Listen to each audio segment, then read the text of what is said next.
What's going on, everyone? It's Jamel Jones, the Real Estate Alpha Wolf, and welcome to REI Reply Success. In this particular video, I'm going to be showing you guys how to keep track of your leads using Smart Lists. I went over this in another one of my videos, but it was very, very subtle.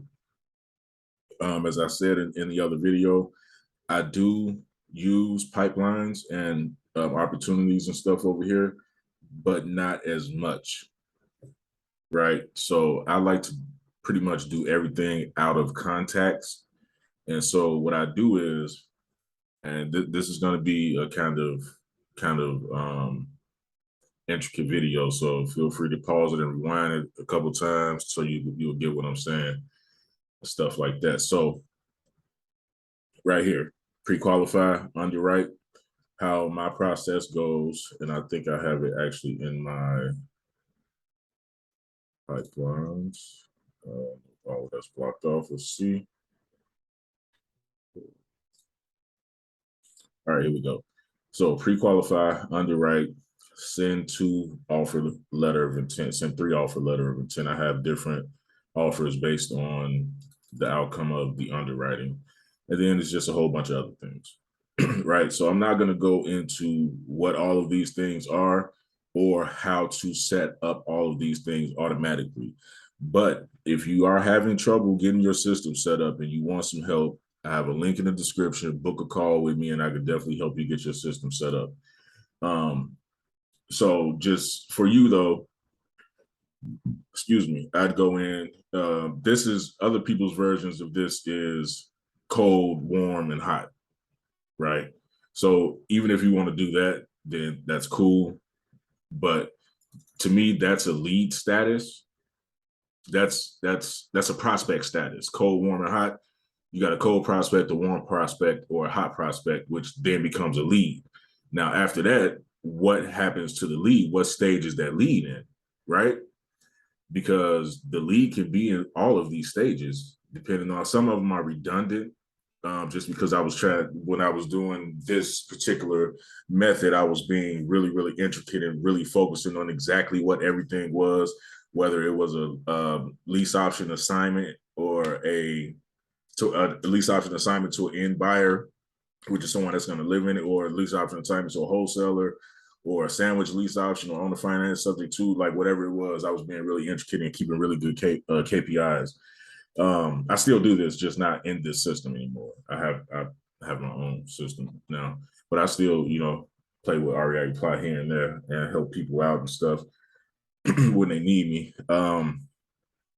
Anyway, so you would go in here and you create cold, warm, hot prospect up here, and then you create another one for, pre-qualified underwrite. We're going to do pre-qualified underwrite, make an offer, and buyer found, right?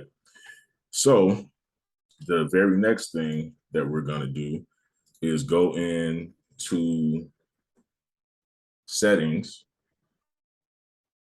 and go on to custom values, and you're going to want to create one of each of those. You're going to want to create a prospecting, single options. We're going to do prospect status, cold, warm, hot, blah, blah, blah, right? And then lead status. Then we're going to do pre-qualify, underwrite, and then the other one, right? I already have those set out, so I'm not going to do that. So what the next thing that we're going to do is go into automations. And what you're going to do in the automations, you're going to create a folder that says statuses. And the first status that you're going to create inside of that folder is going to be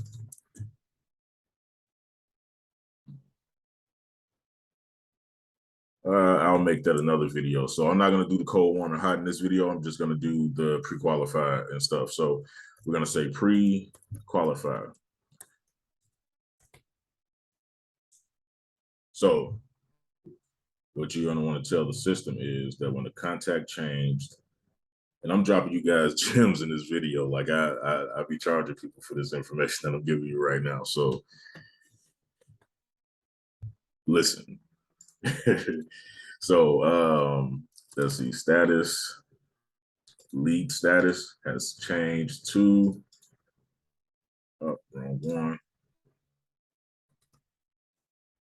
Prospect status has changed to, it's not a no either. What the hell did I save it under in here?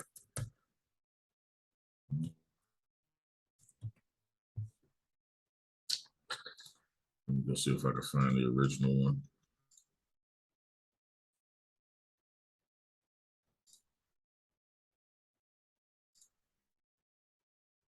Yeah, here it is right here. So I'll just show you what this looks like.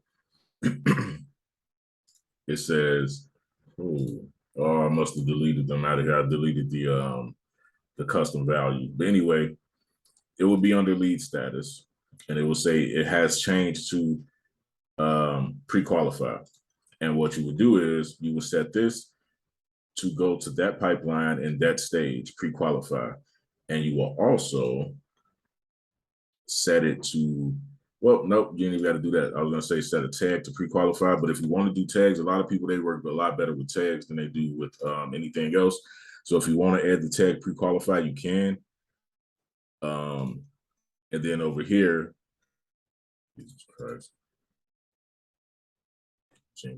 Thing. So over here, you're going to want to create a smart list because, like I said, I do everything out of contacts. You can do whatever you want, but I do everything out of contacts. And the smart list that you're going to create for this pre-qualify, you just repeat the process for underwriting. I'm not going to do that in this video because it'll just be redundant. It's the same exact thing, just for a different word. You're going to go lead status is pre-qualified. And I don't even know why this is still here, even though it's not in the system anymore. That's weird. And then you save that as a smart list and boom, it's right there. So when you come in or when you have your lead manager come in or whatever, they come directly to contacts and they click on pre-qualify. Now they know who they need to call to pre-qualify. And whoever you have underwriting in your company, or it's probably just you, honestly, let's be honest, you a wholesaler, so you wearing all the hats right now, right? And that's cool. There's nothing wrong with that. I still wear all the hats in my business. Mine is primarily just because I don't trust anybody. But, you know, it is what it is. So, and you'd have pre-qualify, underwrite, make offer, and you just do so many different ones, right? I've got quite a few different things in mine. Not all are, I actually segment my lists like this too. Like I'll upload a list and add different tags to different things, and I'll actually segment them in here. So all of these are different lists that's been uploaded. So that's another thing. I'll create another video on that too. That's a really cool feature that you can use. But anyway, that is a really good way to keep track of all of your leads inside of contacts, and you're doing it both ways. It's inside of contacts and inside of your pipelines as well. And so that workflow that you created that said when you change the lead status to prospecting, it adds this to this, and then it does the same thing over on contacts. You can also set another one